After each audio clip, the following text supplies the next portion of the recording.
Meantime, as we told you in the United States, things are starting to tick in the wrong direction there, which is why the president is so desperate at the moment to get people vaccinated. Now, he gave one of the great vaccine lies, and you know how pro-vax I am, but he said if you get the vaccine, you won't get COVID. Now, that's not true.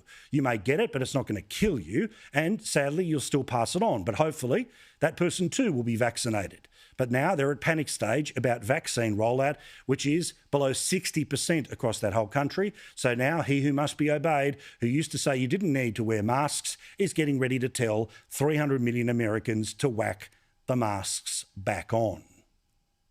Top health officials are weighing whether to revise mask guidelines for vaccinated Americans.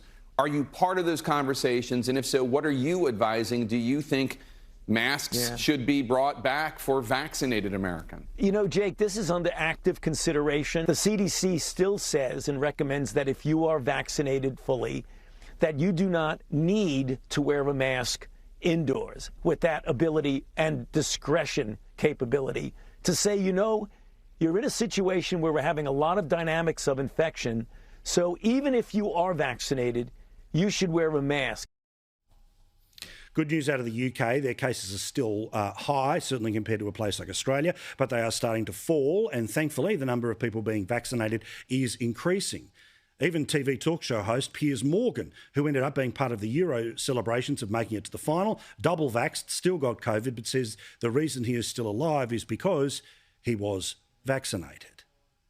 Now, I know that this will annoy some people, but I don't care. It is the way out of COVID jail. And for the Labor Party and those who continue want to bang on about how bad our rollout is, we are 11 million doses into a program. That's really good. Should it be more? Of course. But it should have been more last week and it should be more next week. But the whole point is, it is the way out of COVID jail. And if last year you kicked and screamed about BLM breaking COVID rules, then you should say exactly the same about the protests on the weekend, regardless of whether you agreed with it then or you agree with it now. That's what I said last night, and I'm pleased to see that opinion is starting to catch on all over the place.